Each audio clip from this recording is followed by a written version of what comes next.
The preseason is over. The Knicks start their season this week. Their roster is set as they made multiple roster moves that we got to break down on today's show. Before we do that, though, if you want the Knicks to win the NBA Finals this year and put a banner in the rafters of the world's most famous arena, hit that thumbs up icon right now.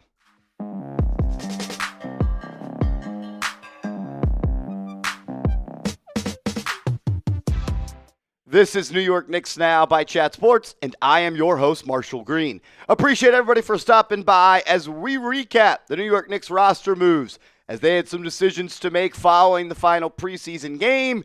They have the roster set, and we are ready to roll for Game 1 this Wednesday against the Cleveland Cavaliers, which we will be live on the channel for. We're going to be live for almost every Knicks game this year, so sub for Knicks Dubs and turn your notifications on.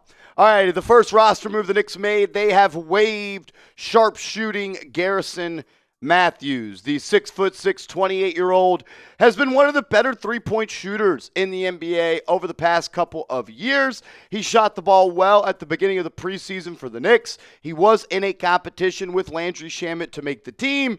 He unfortunately did not. There were some quotes that emerged that he was not interested in signing with the Knicks G League team, so we'll see if he has a future with this squad. The reason they chose Shamet over Matthews was because of the defensive versatility and really just defensive ability that Shamet possesses over Matthews. I think he's a good guy. I think he shoots the pill well. Would like to have him back potentially down the line.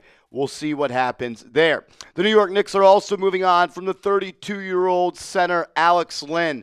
The 7-footer was at training camp for the New York Knicks on a non-guaranteed deal. He ended up not making the team. The Knicks are a little bit thin at that center spot with just really Mitchell Robinson, Ariel Huckporty, and Karl-Anthony Towns. We'll see if he goes and latches on to another team or if the Knicks maybe string him along as someone they could look to as a injury replacement down the road. The Knicks are also moving on from Matt Ryan, the other sharpshooter that they had at NBA training camp as well. 28-year-old, played 19 games for the New York Knicks last year, a career three-point shooter of 40+%.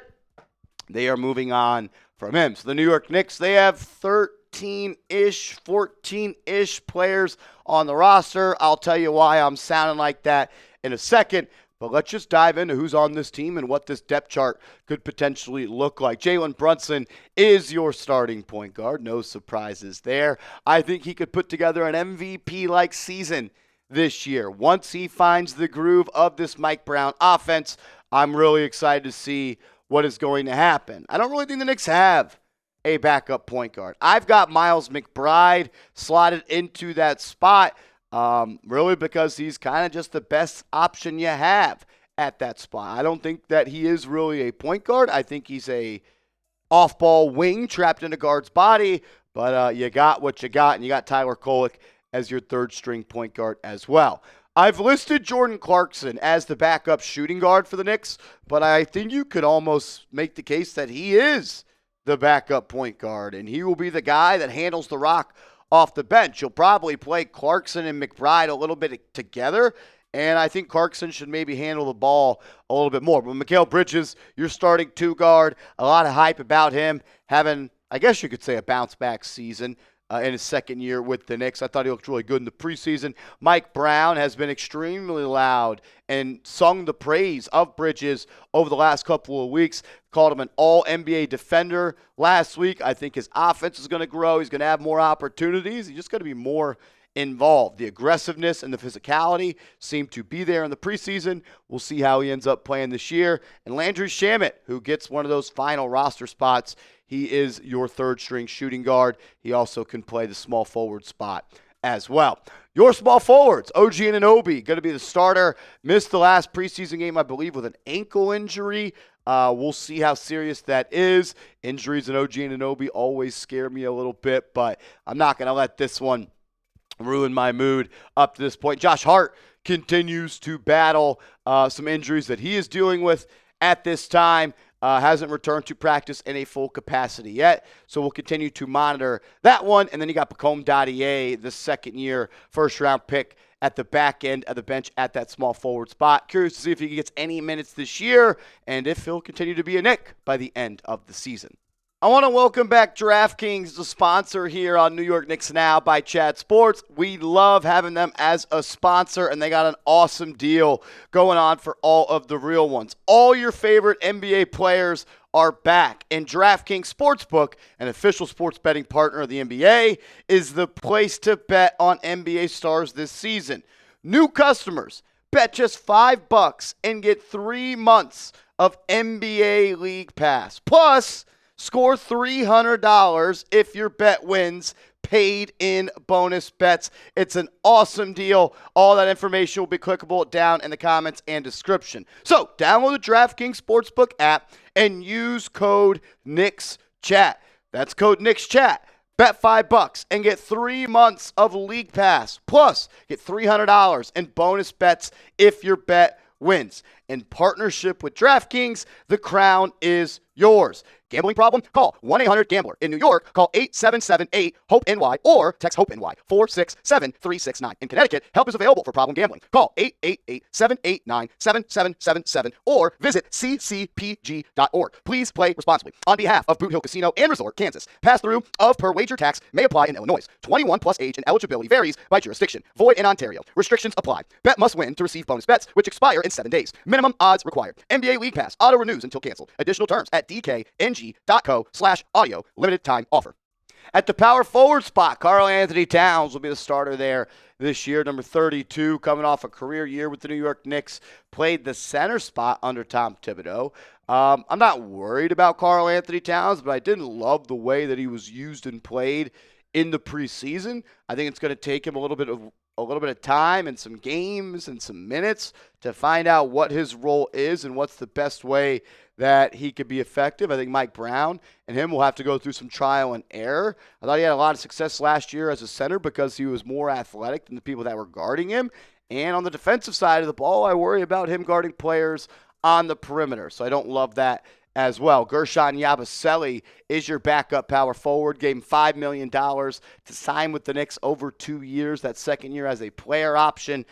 He's supposedly up to 283 pounds. He was at like 265 last year for the Sixers. I thought he looked a little bit big in the preseason. We'll see if that's something that could be something that slows him down this year. Maybe it's he had all muscle, and we'll see. And then you have Mohamed Diawara, kind of on the team at the power forward spot. I've got an asterisk next to his name because he's not technically on the team just yet. Maybe it could be coming. He was on an Exhibit 10 deal, which essentially is a training camp offer, but you retain the rights to his G League rights to the Knicks, and the Knicks cannot sign him to the second round exemption. So at this moment, not including Mohamed Diawara, you have just 13 players on the roster, and the Knicks can carry 13 players for 2 weeks into the season before they have to reach the 14-player roster minimum. Then you have to get to 15 players on the roster. So the Knicks will try to play that roster gymnastics game that they did last year. They'll try to manipulate the salary cap the best that they can. Probably string along Diawara, put him on the G League team. Maybe Garrison Matthews down the line ends up being that 15-man on the roster. So still some back end of the roster shuffling continuing to go on and will be needed. As Keith Smith has reported and as we've talked about on this show, the Knicks cannot sign Mohamed Diawara to that second-round pick exemption, saying he's not eligible. That contract has to be signed as the first contract the player signs. As Diawara has signed an Exhibit 10 deal, he's no longer eligible. Why does that matter? Because the Knicks don't have enough money under the second apron to make him a veteran, a minimum salary at this point. If you would have signed the second-round pick exception from the jump, you would have been able to. So they're going to have to get tricky and try to find ways to manipulate the salary cap. I thought my guy Brutus on Twitter asked a good question, saying, Keith, what is the reason you believe the Knicks did not use the second-round draft pick exemption to sign Diawara? He said, couldn't they have given him a longer-term deal as a second-round draft pick exception? And on the deal he has, doesn't he become a restricted free agent after the season? He says, my thought is that they didn't want the extra years involved with using the TP TRPE. He was picked 51st overall. I don't think the Knicks are overly worried about him being a restricted free agent target for other teams next summer. He'd really need to pop for that to happen. That's unlikely, given New York is a title contender and won't give him all that many minutes. So we'll continue to keep you up to date on the Diawara saga and see where he winds up on this basketball team. Just 2 centers on this squad, if you don't want to count Karl-Anthony Towns as well, who will be able to play that spot like he has his whole career. Mitchell Robinson, your starting center, and Ariel Hukporti. I was really impressed with the way that Mitch looked and played in the preseason. He looked in shape. He looked healthy, and he looked locked in. I think he's poised for a career year, and I think Ariel Hukporti is going to surprise some people this year. He could start some games with Robinson maybe sitting out back-to-backs again this season, and I think there's a world where Ariel Hukporti kind of emerges as the best player from that 2024 draft class that the New York Knicks had. So you take a look at the roster now. You got 13 players on it, with Diawara waiting in the wings. Maybe he gets brought up. Still some things that they could potentially go and do. Jalen Brunson, Bridges, OG, Towns, and Robinson. I believe that is going to be your starting 5 on opening night. Then your bench, guys that I think will play every single game. Miles McBride, Jordan Clarkson, Josh Hart, and Guerschon Yabusele. I think those 4 guys will see action every single night. Then you'll see Ariel Hukporti, I think, play some nights. Tyler Kolek could play some nights. Landry Shamet could, and maybe even a guy like Mikal Bridges. So you got 13 players on the roster. More moves could potentially come. But I want you to grade the New York Knicks roster before we get ready for Game 1 of 82 this Wednesday. Get out your red pen. Be honest. A, B, C, D, or F. Grade the New York Knicks roster as we are just a couple days away from game number 1. Want to bring on my guy Andrew Connell, producer of the show, before we bounce on out of here. Just curious your overall thoughts on the roster, where they sit, and are you ready for Knicks basketball Wednesday? Yeah, I'm fired up. Knicks basketball right around the corner, just 2 days away at time of recording. And I don't know. This is still, I think people saw the Knicks as a title contender last season, but not like one of the top title contenders. They were still probably a tier below, but I think the Knicks are arguably the best team in the Eastern Conference and have a real chance to win the championship this year. So it's exciting. It's unusual for Knicks fans under a certain age to have that feeling heading into a season. And I think the roster looks pretty good, pretty deep, obviously hurt by the surprise retirement of Malcolm Brogdon, but otherwise pretty deep roster. The Knicks have legit bench options. They should go be deeper than a year ago, and hopefully they can take some stress off the starters and have them not have to play that many minutes. What do you think about really just this overall team when it comes to give me one thing you look at as their biggest strength and maybe one of their biggest weaknesses or things you're maybe a little bit worried about? Yeah, I think strength-wise, it has to be kind of like the balanced scoring and all the guys they have that can put the ball in the basket. You have Jalen Brunson, who one of the top scorers in the NBA, Karl-Anthony Towns, arguably the best shooting big man of all time. There's a guy who puts up 20-plus a night regularly. And then you have guys like Bridges, who we've seen him explode last year on Christmas for 41 points. OG Anunoby, I think, is underrated as an offensive player. He is pretty good at getting his own shot, and his shot, I think, has improved since he came to the Knicks. And then you have some punch off the bench as well. Deuce has grown so much as an offensive player. Clarkson is a guy who can heat up any night. So I think just the amount of guys that can get their own shot and score, I think that's a strength in the Knicks team. And weakness, I would have to say, just defense. They have some good, strong individual defenders, but as a team, they can kind of get picked on at times, especially when you have Brunson and Towns on the court at the same time. They'll get ISO'd in pick and rolls. Sometimes teams will hunt them, and it's up to Mike Brown to try and scheme a better way where they don't just hemorrhage points when those two get caught in pick and rolls, and try and hide them a little bit as best you can. Yeah, I agree with all that. I think the way they're able to get stops will ultimately be the wild card of if they're able to get it done.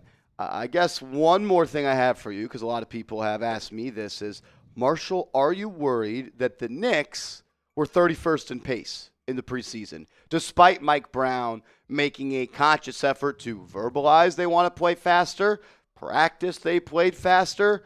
Do you think this team is capable of playing fast with the personnel that they have?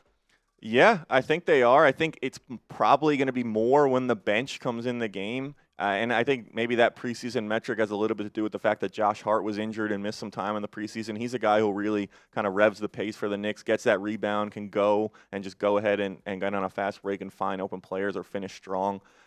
Really, he doesn't give you much on offense if it's not on the fast break. I think guys like Deuce, Clarkson can really help push that pace, but we'll see. I think they may have to find their time. I'm sure they weren't trying to gas themselves in the preseason too much, and they have to also figure out their half-court offense because they're under a new coach and a new system. So I think they probably wanted to rep that a lot in the preseason as well. So not too worried. I think they can. I think it's going to have to be a concerted effort, and I think most of these guys are probably more comfortable playing iso ball in the half court because they've done that more of their career. But there's no reason why they shouldn't be able to. Yeah, I think that'll be a storyline that we'll probably spend a lot of time on, and I think also the way that Mike Brown coaches his team. Like, it's a new head coach. It's a new philosophy on both sides of the floor. While I do think this team is capable of winning a title, I wouldn't be shocked if maybe there's some speed bumps out of the gate where they have to learn how to play the Mike Brown way, and they have to figure out the best way to do that. So even though I think this team is the best team in the East, I think maybe there's some speed bumps out of the gate. But at the end of the day, games in October do not matter. They lost by 30 on opening night last year to the Boston Celtics. Ended up beating them in 6 in the playoffs. It's a long season, but I'm pumped up, man. Going to be a lot of fun here on the channel. Yeah, I think on that, just like Tom Thibodeau was someone who so prioritized the regular season and like they ended up maybe costing them when the team ran out of gas. I think that's going to be a shift. They may win less games this regular season, but with where this Knicks team's at right now and trying to contend for a title, not that it doesn't matter, but you didn't hire Mike Brown to win more regular season games. Like you're measuring the Knicks and their success this season on how they do in the playoffs. Doesn't matter if they win 45 or 55 games. Like, it doesn't really matter. It's what round in the playoffs do they get to. Agreed. Appreciate everybody for tuning in. Again, we'll be live on the channel this Wednesday about 30 minutes before tip-off. Want to see all you there. Subscribe, and let's go Knicks.